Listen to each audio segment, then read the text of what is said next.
I will start with a disclaimer. I don't usually give talks about production because in game industry, there's really not a consensus of the absolute role of a game producer. If you go studio to studio, it's slightly different. So I'm usually hesitant to just broadly talk about it. People have talked to me about writing articles about it. If I do, there has to be a disclaimer at the part saying this is my view of it. So I've been in the business for 20 years, over 20 years. And I've gone into different industries. I'll go as far as what type of games I've played or worked on. But those are whether narrow or not, that's my experience with the game industry and what's needed as a producer. And I've come in contact with other studios and how the production works. So I think I have a good view of it, but that's the overall understanding of it.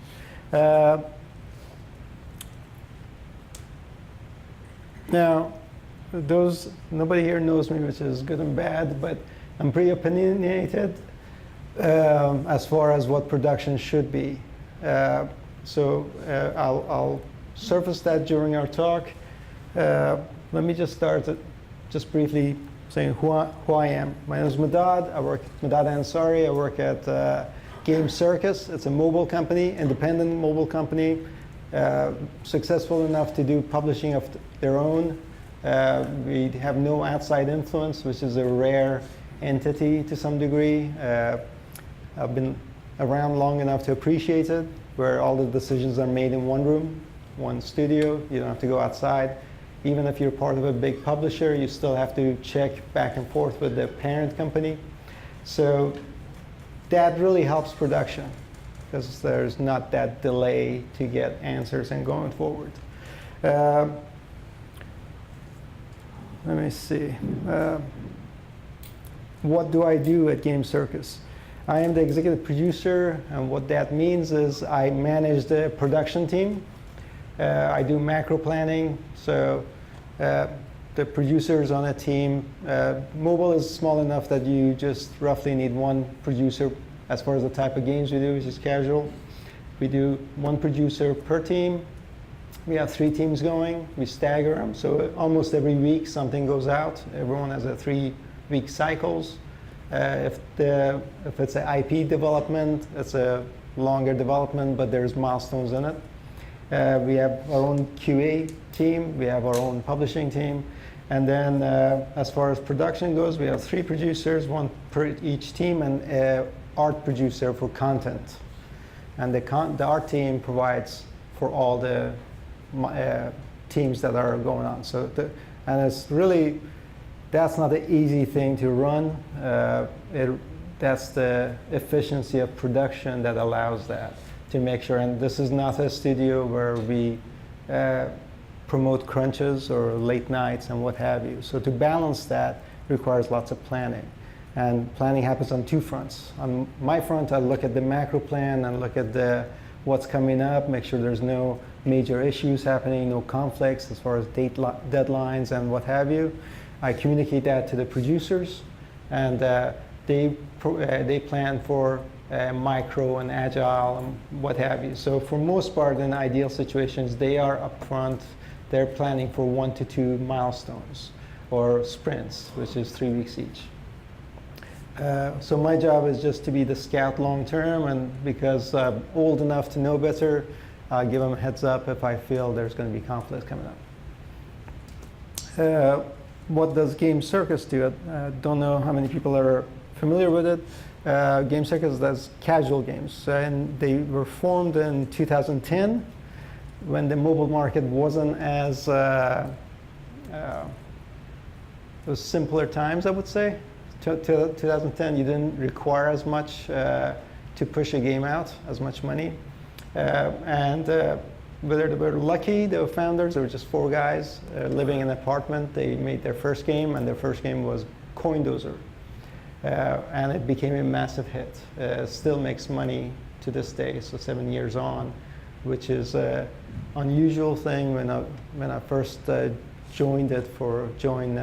into mobile, a coming from Zynga, it felt like every game usually has a lifespan of a year, maybe a year and a half. So I assumed that's what mobile was going to be. I look at, if you look at the market, other than the 5 or 6 games, usually they burn out after a while. The trends change, and if you have a good game and you're balancing it out and you take care of it, and some of the audience stays with you, but you also get more players as years go by. So that was a learning experience, which is a pattern which I'll touch on as far as my career goes. As far as how I got into the business, I was a programmer. I graduated from UNT as a programming major with minors in art and business. I programmed for 3 years. I didn't like it, to be honest, in the sense that, and there's a life lesson there for some. Basically, my friends were enjoying their accomplishments more than I was. So I wanted to go back and get computer graphics degree, and I wanted to get a job to pay for the school. And there was Paradigm Simulation at the time. I saw an ad. Those days ads were in papers. So I joined them, and I assumed they just were going to do like 3D pipes and machinery and something to pay the bills while I go back to UNT and go to California where the movies were made. But I walked in, and they were doing really high-end simulation. I saw the machinery they had. I saw the experience level they had, and I'd been in UNT long enough that I knew there was no school like it. So I basically told them, hey, get me, and I'll work as a waiter across the street in a restaurant, but just give me the job. Luckily, they didn't listen to me. They paid me.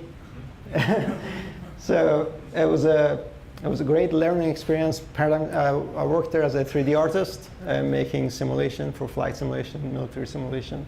And we used to do demos those days, so demos to get customers in, to get more business into. And one of the demos, this is in 1995, I think, long time ago. And one of the demos was you put a jacket on, and you had the ski, what are you call those things? The handlebars for ski poles. Thank you. And there were sensors to it. So this is, those days. So this was closest thing to VR. And you watched on screen, and there was an egg skiing and followed your movements. And that was demoed at Epcot. Nintendo saw it, and they came to Paradigm and asked us to create pilot wings for N64. So that's how Paradigm became Paradigm Entertainment, and it shifted simulation state, but some of us went to the other division, which was Paradigm Entertainment, and we did N64 games. And those days, and I'll come back to that, we got up to 4 to 5 games at one time. So it required some level of production necessary. And I don't know how many producers or potential producers are here. There's usually a trend with them. They're the ones that are a little bit more organized to some degree. They may not be organized at home, but at work they're organized. So that was just a tendency that I evolved to after a while. Part of that was as we did N64 games, which usually took about 9 months to do those days, depending on the game, obviously. And there was a team, probably close to some of the teams you guys have here. It's about 20 folks per team. But we evolved from N64, Atari acquired, so I worked for Atari for a while. The games became bigger as we get to next generation, and then as each level of next generation, the games got much bigger, time got longer. So a game at the end of it, after Atari it was THQ, those games would take 3 to 4 years, which is what the trend is right now on the console side. So what that evolved to is the fact that 2 things. One, production was really heavily involved and if they did a good job, it saved everybody more time. There's complications with a big console game and it takes 4 years. At the core of it, which I don't think production can help, but the core of it is if the design, you're trying to do a brand new design or something, which doesn't happen too often, but if you do it, it's going to be 4 years old by the time it comes out. So the industry might change. So that's something that's not production oriented, but it's a flaw on that logic. So that's why you don't see as much unique games on consoles, because it's a risk. If someone's putting in 50, 100 million for a game, they want some return for it. So that's why same with movies, I guess. That's why you see there's lots of, use this type of game and just change it slightly, which is an art in itself. I'm not putting that down, but that's what that involves. Anyway, so after a while, as far as why I became producer, which is, I don't want to talk about myself, I want to talk about the point of it. The reason I became producer, moved from art to production, was because we were doing lots of rework, which is a pattern in the industry. So on one game we were working on, the art team, basically design and art team and what have you, a whole level, first level got cut. And that was 3 months of work. And that trend continued. And so the more I got into it, I realized this can all be avoided. You can avoid this type of thing by planning better and communicating better. I was younger then, so I used to just blame design. It's just design, why didn't you plan better, blah, blah, blah. But really, as you mature, you understand, well, on design, what they need on design is the fact that they need iteration time. So production needs to plan for that. You got to put yourself on every aspect of the team's role, see what's needed, and plan for that. Anyway, I'll get to the more details of that, but that's the core of it. After that, after THQ, which was a big console games, I got tired of planning for 4-year projects. I was getting old. So Zynga came to town. Zynga had 2 studios here. One was the Word with Friends. They purchased, I forgot what the company name was before Word with Friends, but they purchased that company. And then Ensemble had already shut down, and 2 companies had formed. One was there's a big game at my company. I cannot remember any names. So it's 7 Degrees of Madad, where I don't remember any names, so I can't give you any clues to help me name them. But Robot was one of the companies, and the other one was Bonfire. Zynga purchased Bonfire, and they started doing, they were starting to do mobile games, but they shifted to do Facebook games. This was 2010, I believe. And so I joined them at that point. I talked to them before, but once Zynga got in, I really wanted to see, how do you make free games? How do you make money with free games? And at the time, Zynga was at the top of their game, for better or worse. So I joined them. And again, this is the pattern that I've repeated a few times. Is I joined them because afterwards people bashed Zynga, but to me it was the best university. It paid me really good. I got to see, how do you make live games? How do you produce for live games? How do you plan for live games? And on the just purely development side, how do you make money out of it? What's the system there where you give your game for free, and then you somehow make a living out of it? They did lots of stuff wrong, just like most studios do in some cases, but they did lots of stuff really unique, which I'll touch on as we go forward. So, and after Zynga shut down, and part of that was because they really struggled to shift from Facebook, which they were very prominent on. One of the games they were doing at the time was Cityville. Cityville had 19 million players playing every day. So that was the volume there. And we created Castleville. Castleville had 8 million players. And the only downshift there wasn't because of the game, it's because Facebook limited how much you could spam other people, which was good as a Facebook user. You didn't want to get all that stuff, but that cut down on Zynga's revenue to some degree, significantly. But so Facebook started putting limits on Zynga, and Zynga wasn't making as much money or wasn't profitable long term as far as long term projections. So they needed to shift to mobile, and they were struggling a little bit. They're still, they've become a smaller company, but they're doing good right now.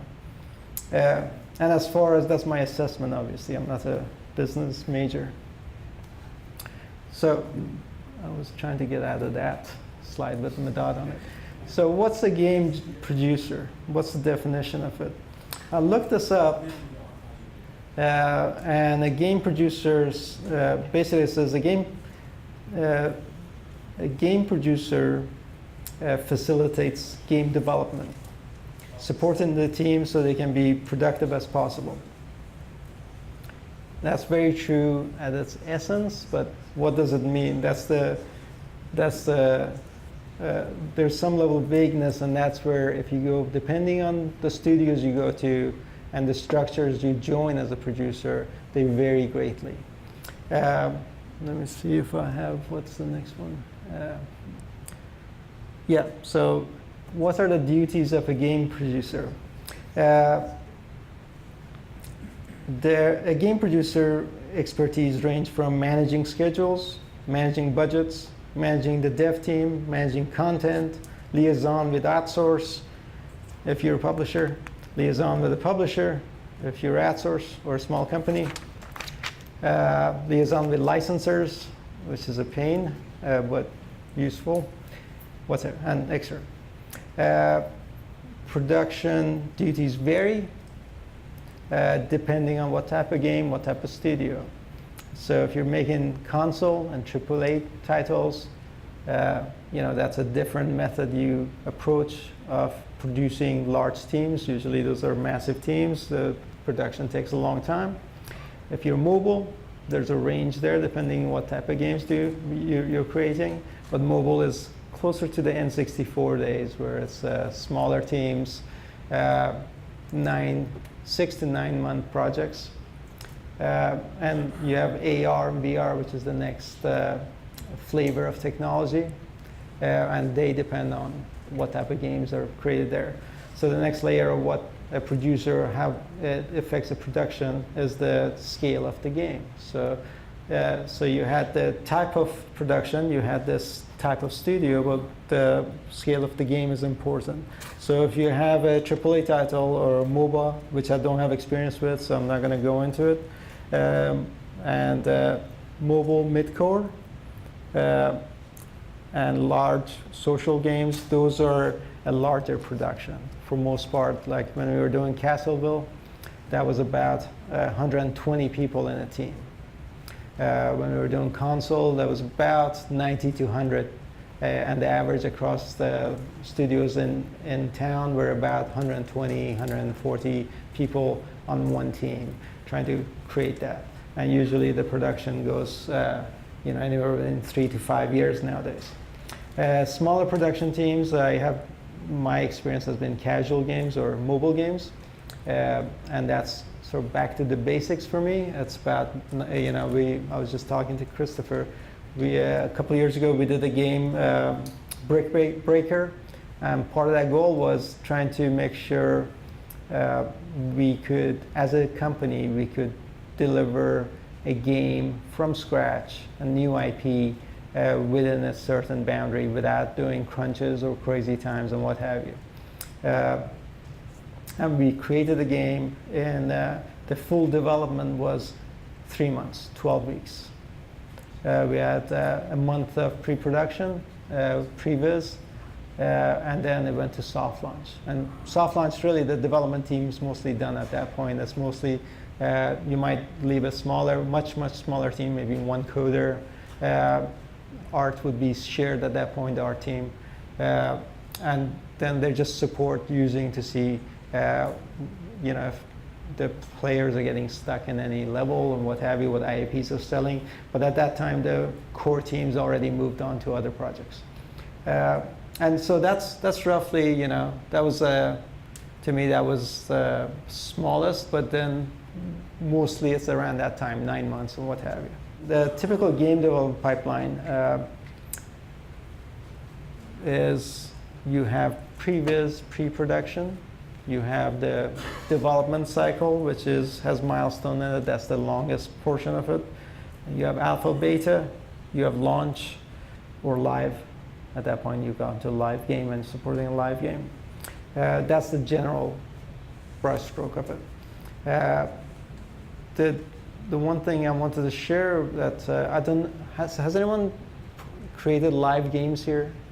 Because as a producer coming from console, that was the biggest, not a shock, that was the biggest step to me when we were doing Castleville, which is a live game, is in the fact that my psyche or training had always been there's this end line. And I think that's what you all are used to, is there's this end line that you're driving the team. You're planning for that end goal, trying to make sure whatever features are going in, whatever iteration needs to be done, because there's the wall that you're trying to reach. But with a live game, one of the managers at Zynga was explaining it, which still resonates with me. He said, and he was a veteran of game production too, and he was saying a live game is more like a store. Development cycle, the initial development cycle, whether it's 3 months, 6 months, 9 months, 10 months, 2 years, what have you. So Clash of Clans or Brick Breaker or, man, I wish I could remember all the names. The Match 3 games out there, that initial development cycle, you're really building the store. So all the development work you're doing, the assets you're creating, the initial features you're creating the store. And once you go live, you're opening the store door. And actually, that's when most of the work is going to happen. And at least on Castleville, which we knew the volume was going to be massive, that was a new world as far as production was concerned. Because how do you prepare for that? How do you prepare for the fact that once you go live, now you're not done, you have to support 8 million people. That range from people that pay, so they're going to go through content quickly, versus people that crunch, that go slowly. You don't want to leave them off. How do you provide enough content to keep the people that are paying interested? So there's that balance, and actually that balance, as tough as it is on production, I think it's tougher on design, because they got to balance that out. There's majority of the games probably are not as balanced as they should be. A good balanced social game is the one that balances the pay, the whales they call them, which I don't like that name, but people that pay, but those are the ones that pay the bills, honestly. They're about 1% of the 19 million or 8 million. But you still want the 8 million to enjoy the game and come back to it the next day and play it.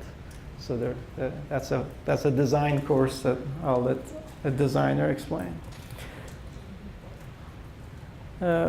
So that's the different variety or different things that affect production on games.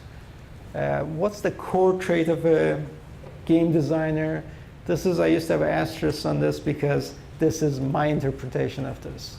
I feel strongly about it, but I think this is what I see what a game producer should be. I think you have to be a navigator. You have to chart the course and look for issues, icebergs out there for the team. And you don't do it just once. You have to continually do this. I manage quite a few producers. I feel like this is the one thing that's not taught enough, or they don't pick it up enough. This is something that I have to harp on quite often, because you don't just do one schedule and walk away from it, because there's going to be lots of iterations or lots of mishaps or lots of things that will happen during a development cycle, and you have to prepare for it. And this is where you go to foresee what's coming up. The second trait you need to be a firefighter, what I call a firefighter. It's what I've seen most producers are good at. They're the ones that, you have all the plates running, you have the ability to at least keep them spinning, you run to whatever the issue is, try to solve it, you force communication between the teammates. And it's not an easy task. My understanding is that this is a reactive management process. It's necessary for games, but if you can plan it, which is that initial step, if you can plan, you will reduce this reactive. You will never eliminate it, but you reduce it enough so you can handle it. For large projects or long projects, it's just not sustainable to be a firefighter for 2 years or 4 years. You'll burn out. So firefighters are the ones that are really in tune with the agile planning, agile management. But I don't know exactly what's covered. My experience has shown, and I've seen multiple studios follow this, that agile management alone is not set for game development. Agile management is very good for software development. But for game development, you have different traits. You have art design, which is, on the art side, it's really more assembly line. It's more top heavy. Whereas on the development side or code side, programming, every feature requires iteration before you get it. So you start from zero and get to the end, and that's more agile friendly.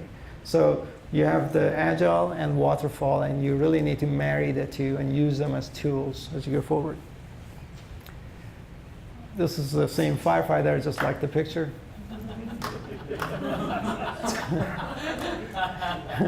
One thing I tell young producers, and I saw a lot at Zynga because it was a young company, and there was first-time producers there quite a bit, is don't be a waiter. I have nothing against waiters, but production, I'll tell you what a waiter from production sense is. I would see producers go to whatever the owner is, project manager or product owner, and they say, I want such a feature at such a date. And they go, yes, sir, yes, ma'am. They go and they tell the team, it needs to be done. Here's a solid date. Crunches happen, deadlines happen, and you deliver. How roughly or how nicely depends on the team and the production. But to me, that process doesn't require a producer. You can just get anybody, any Joe Blow, to go say, yes, sir, hey, team, this is the deadline, here's the features, let's do it. A producer is knowledgeable enough to understand the scope and try to balance it out and be able to say, well, this is possible up to this point based on these features and time boxing and what have you. So that level of communication and management is necessary, otherwise you're just a waiter. And really, as a producer, that's the least amount. Now I understand if you're a young producer and you're in an environment, but if you're in an environment where a senior just follows the same thing, you're probably in the wrong environment at that point. There needs to be a balance. And for most part, if you can communicate to product owner why something cannot fit in a certain amount, certain amount of time or resource, they usually understand and try to work with you. But it's your job to provide that information. It's your job to not only to flag it, but explain why.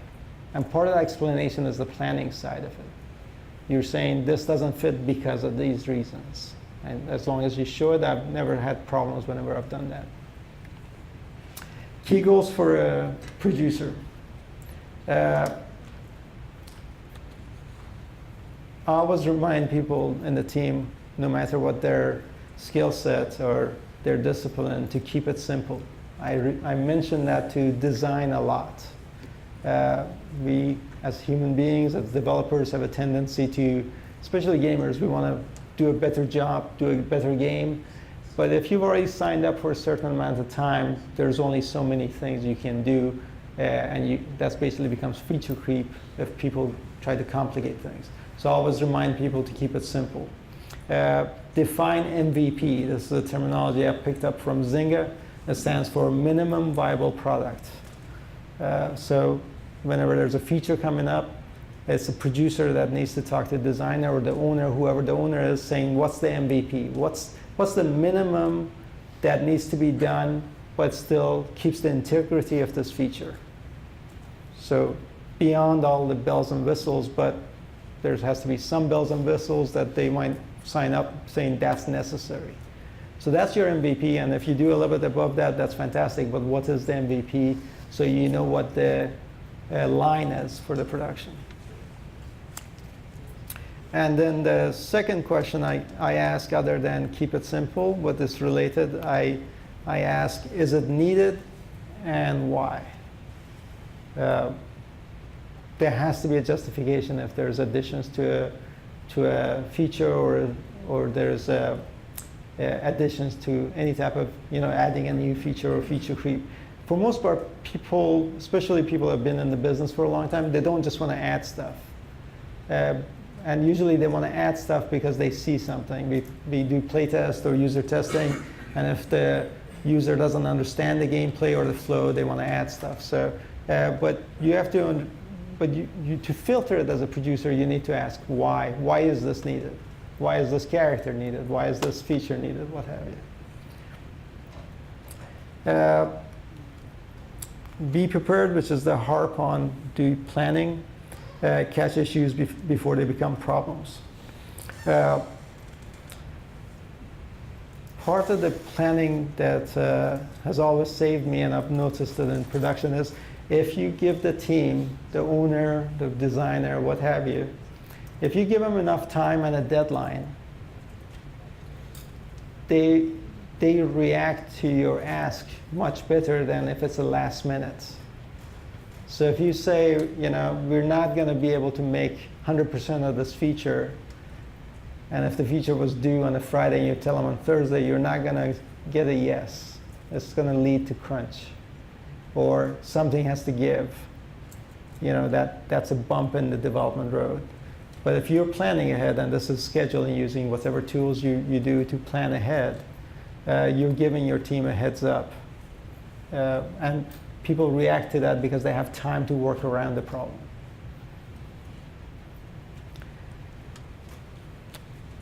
And I usually use Gantt chart or Microsoft Project. It's not necessary. There's other tools out there, but I use that. And early in my career, I used that to display it. I would do a chart. I would do a schedule for everybody, print it out for everybody, hand it over. And for most part, I saw mixed results. And very quickly you realize not everybody wants to look at a Gantt chart or can read a Gantt chart, and then you got to teach teaching artists to do a Gantt chart.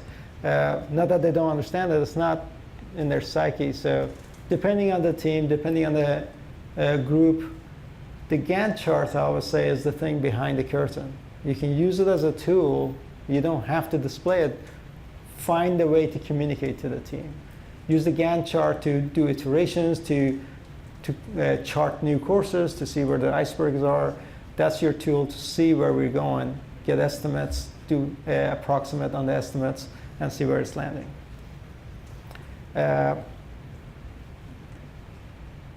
So we use macro planning at Game Circus. So that's where me and the producer sit down per project, and we take it up to 2 or 3 quarters. I usually use that to plan for the whole year for the studio. Obviously, the further you go, the more approximate it becomes, but it's a roadmap to see where things are going, especially if you have multiple projects. You see where things are lining up. If they're lining up, if you have 2 or 3 projects or 2 projects with the same deadline, you try to manage that before they get there, before the trains get there. You need to manage that stuff. We use, these are all homegrown terminology. We use a heat map, weekly heat map per individual. These are not timesheets. What it uses is, it came about because I noticed one of the artists was not frustrated, he was overwhelmed. So We had producers that provided tasks, and we made sure everyone went through producers to provide tasks, but there was no way to evaluate how much a task was getting, especially for multiple projects, to a given artist. So what the heat map does, and everybody, not just artists, uses it now at game circuses, we look at how many tasks you have and your estimates how long that takes, and we try to, approximate time as far as work time to be, as far as tasks, about 36 hours, and then there's meetings and what have you, so that buffer stays. And people can move it around, and there's approval processes, but what that does is allow the individual, the managers, the producers to see how much work are we giving to an individual. If a manager says, well, I expect the team to be working more, or we're not getting enough assets in or enough tasks, you look at the heat map saying, all right, well, you tell me what the tasks are, and production will take care of it. We're not going to dump it on one person, but we manage it. So it's a tool set, and it's just a spreadsheet. It's just any type of format of spreadsheet. You just see the task, how many hours they have, and you work with the individual to manage their time frame. As a producer, you have the knowledge to say, okay, this task has to land here, so this one can, this one can go for next week and what have you. But that enforces communication and also enforces planning for the individuals. How to plan for projects. I'm just going to go through these, and I know production is a dry topic, but if questions come up, just stop me or interrupt, raise your hand and I'll answer it. As far as, so when you're trying to plan for a project, and it's not always as easy, but you have to define the goals. You have to get the owners of that project, which could be multiple leads, product owner, and go over what the goals are for that project. Without those goals, you're going to fail because there is no achievement because everyone has their own understanding of what the goal is. It's your job to think to make sure what are we driving towards? What's the end goal here? Define an MVP versus great to have. If you work in a studio, and I have, and you hear it's not done till it's done, I know that as a gamer or someone in development, that may sound great, but as a producer, that's too vague. In general, what they're trying to say, which is valid in itself, is like, hey, we're not going to ship something that's not ideal or a bad game or bad product out. Which is great, but what's the goal first? Because without the goal, so how long do we go? Now, if you're Blizzard and you have money, you might, and to some degree that works, but even they understand at some point they'll evaluate the project and see if it's worthwhile. Yes, sir. When you were talking about the roadmaps, is that including like more of the game development stuff, or is that including like level 1 being done by the level designer and then the arts being arted up in the level and all the models being done? Yeah, the roadmap is much more macro per project. So that's like as far as we need these features, here's 3 weeks, what features landing where for what project. But what you're describing or mentioning is the schedule for a project. Okay. So that on the schedule where that goes much more micro and goes per individual. Like sprint blocks or something? Yes. Okay. So and on a schedule you have the schedule roadmap. I see where you're going with that one. So you have the schedule roadmap where it says, all right, here's how long pre-production will take. Here's how long development will take. This is where alpha is. These are key milestones, and within that, let's break that down. All right, what's all the tasks for pre-production? What are the goals for pre-production? What's art needs to do? What does code needs to do? What does design needs to do? And that works that way. So the big thing with that ideology is it really puts a lot of pressure on production, because whenever, and these will exist, you will join teams that have that, and it's a valid goal to have, but what that means is you have to define far more than you would on a project that has set goals, because you have to go and decipher what not done till done means. You have to define what each milestone may be and have a reasonable timeline that says, okay, we're going to evaluate once we get to this milestone to see if we are close to or on the right path to getting done. And then what does done mean? Does that make sense? All right. So useful tool sets from Mahad's point of view. I talked about managing Agile and Waterfall, and really using those two methods depends on the type of team you have and how much content you have in the team. Content doesn't fit Agile as well as fits Waterfall better because it's top heavy. You need to do pre-production, you need to set goals of what the standards are and then take it from there. If you have stand-ups, almost every project I work in, the team has stand-ups at the beginning just for the initial sync. If you have stand-ups, it's important to announce the key goals for the stand-up at the beginning so the team understands it. Stand-up is what that is. I've been to meetings where everyone's sitting down in a meeting. It's called stand-up because you want to keep it short. When people sit down, they feel comfortable, and then they take longer to convey their information. So you may become unpopular, but make sure that's happening. You have to cut people short. And a stand-up is, you have to take it off topic. If people are talking and there's a valid discussion, you need to just note that, and that might be a side meeting afterwards. But you're trying to get to the essence of what are the key issues, what's the key stand-up status, so the team very quickly at the beginning of the morning understands, okay, where is everybody based on last night or yesterday. And stand-ups are usually 5 to 15 minutes maximum. On meetings, I enforce or I let producers know that they have to be prepared for meetings, because we are the owners of meetings for most part. And nobody likes meetings. Some people might be, they're the odd ones, but most people don't like meetings, but it's not the meeting they don't like. They don't like long, drawn, time-consuming meetings if there's not an end goal to it, if there's not a goal to it and people are just talking for a long time and there's nothing going on. A producer prepares for a meeting. You have to define what the goals are for this meeting that I'm going to have and bring like 5 or 20 people in there.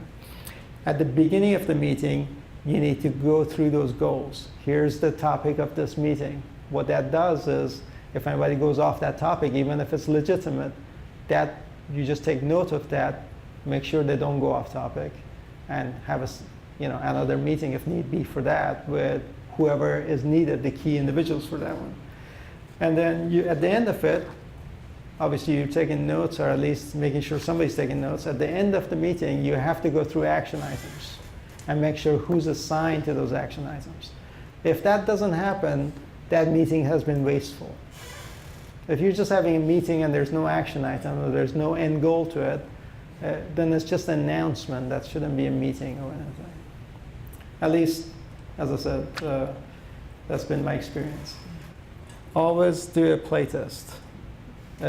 So I know that sounds, I don't know if that sounds stupid or not, or odd, but it happens often. The team gets so busy they don't play the game.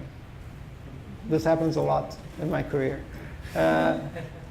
So what that does is, and some do, the designers usually play a lot, the QA plays it a lot, but you need the team to play it so they get their perspective of it. If an artist is playing it, they may be looking at the game differently, looking at the aspects of it differently, and be able to surface it. And we've tried different things in different environments, different studios. And usually just asking people to play doesn't always work. So having small, quick sessions of gameplay enforces that. And then you get feedback, you're writing the bugs right there, and that's helpful. And you get different snapshots of the development. I'll see if I can, I'm going to wrap it up here, but I wanted to cover some of the key areas. Planning for designers. To me, designers are crucial because they're at the very beginning of a project. They're at the beginning of the schedule, whether it be a feature, be a milestone, be a longer project at the beginning of the feature, or even a console project that's 2 years. Designers, by default, need to have a cooked idea. They need to cook that idea they've had. They can't just do it on paper. So you allow them to write it. You got to make sure that document's up to date, but you got to balance that that's not all they're doing. I've seen people that want to keep design docs up to date almost daily, and that designer does that, but then he's not really thinking about the design. He's just writing it, you know. So what really helps is iteration. So you got to balance that out. Is how do you get iteration in the middle of a project without wasting and redoing stuff? So during my career, I've done this, and I know I've seen it. Other studios do it, which is you go, okay, so we're doing something right here. It's the fact that you try to work with code to make sure what's the quickest way to get the core aspects of the feature up and running, even if it's, you know, if it's hacked, it's okay, because as long as the programming team knows that they will have time to do this properly. You just want to get that prototype out so we can play it. On art, you want to make sure the blue boxing is happening or placeholder art is happening, so they don't create this art to the nth degree and then may have to throw it away because the feature didn't work. So you want to get to that first iteration so design can play and see if what they thought was working, what they thought was going to be this feature was going to work or not. Obviously, not every feature is so unique they can play some other games that feature belongs in, but that plays into it. How do you plan for a project? This is crucial as far as crunch goes. To me, a producer's job is to make sure you don't have crunches. Now, crunch means different things to studios. I've been to studios where crunch was 6 months, 7 days a week. You know, people were racing to do 80 hours a week or something. And ultimately, that's useless work. I mean, to me, it just means a failure on production or management of a team when they're getting there. Obviously, something's gone wrong, and they're reacting to something. That's what crunch really is. But whenever that happens, and ideally you've caught it early enough that the team can work around it, and the impact isn't so heavy, because that's not sustainable. I mean, even if it's not 6 months, that was a very unique situation, and it wasn't always 7 days, but it was heavy that it burnt you out. You got sick of seeing the same walls. But crunch happens. You know, sometimes it's 2 weeks, sometimes it's 10-hour days or something. But that starts eating at the talent. The goal of a producer, to me, is to make sure you're buying cook time by not redoing stuff. If you can maneuver and navigate the team, they will have time to cook what the feature is, what the game is, and ultimately you get a better product out, and everybody will be happier without burning them out. So there's 3 valves you have as a producer. There's a 4th one, but you have really 3. You have more time if something's gone wrong. You have more time, more resource, or less content. Those are 3 valid options. You have more time requires more money, more resource requires more money, less content could be, you might be jeopardizing the viable product. But those are the tough calls you have to make, because it's one of those, or it's called it crunch. But crunch is not free, as much as, you know, it gets used in our industry, and maybe it's just I don't think it's a myth, but it happens, and it's in the software business. But those are ideally the 3 things you can, and you work to plan those out on those avenues ideally. You know, you can. I don't advocate team crunches, period, because I don't think it adds anything to it. Even if something's gone wrong, if you look at the cycle of development, unless if you're just doing a crazy, just full throttle agile development, a designer's deadline is different than a programmer's deadline. That's different than an artist's deadline. There's different timelines where they have to deliver something for the development team to move forward. So there's that balance going on there. And then within that, you have individuals. I used to have, I still do, but we used to have some artists that would come in, they're young kids that would come in, play foosball, go out, have long lunches, and then stay till 3 or 4 in the morning. And I didn't mind that as long as you schedule for 36 hours of tasks, as long as they get it done. What I told them is next week, these tasks cannot go to next week. You can do whatever you want unless if someone's waiting for that task, like at a specific time during that week. As long as delivery is done, it's fine, and you work around that. And that depends on your team environment, your individuals, and what have you. But you try to instill dependability on the team and what have you. I'm going to rush it a little bit because obviously I didn't time it, which is not good.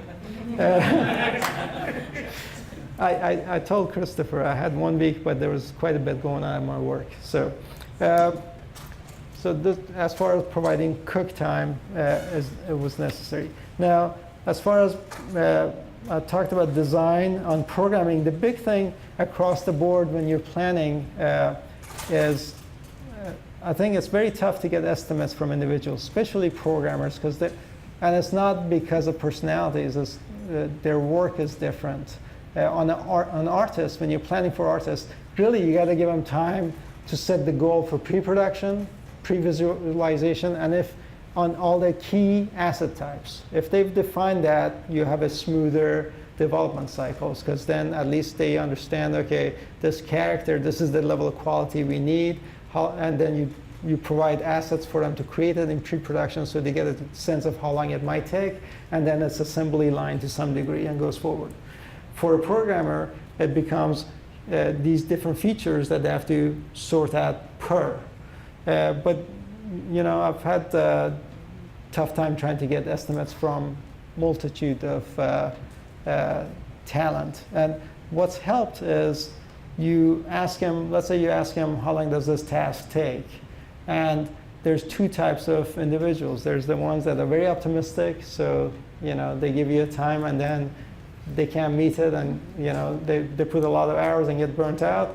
Or you get the other individuals that put a lot of buffer at the beginning or in the thing, and they might drag it as much or they might finish, but then now you have to adjust to see who's doing what. And either one's fine, you can work within those things, but what's helped to get a better estimate is you ask them to break it down, and my limit is 4 hours. Anything, so if something takes 12 hours as a rough estimate, I ask them to break it down. Because for me, they need to, how are they going to approach this problem? They got this 12 hours from someplace, right? They must have, subconsciously in some cases, because they go, I can't break it down, done something in their head to say it's roughly 12 hours. But usually when they break it down, something happens where the optimistic individuals, when they break it down, now they have more smaller tasks, and almost always that number gets larger than their original number. And then the pessimists, usually when they break it down, that their buffer is smaller per, and usually that buffer doesn't add up to the larger buffer. So you get closer to what reality may be. Now, there's still other stuff that might happen. They may have to wait for somebody, or there's a blocker and what have you, but at least the estimates are closer to what you're trying to get. All right, so there's, we can talk about audio as far as, or QA planning, but really that depends on the team, and I can go into it, but it's very broad. So general advice, and that is a grain of salt. So take it with that. One of the, I think I'm preaching to the choir here. I think you all understand it. Playing games is not the same as making games. There's lots of games I've made that I may not have played as a player, not because they were bad or anything, it's just it wasn't my genre, but the challenge and the excitement of creating it, that's what drew me, and I had lots of fun doing it. So, you know, I see, not all, but when I talk to individuals, especially young people graduating and trying to get to the business, they go, I just want to play, I want to make these games because that's what I like to play.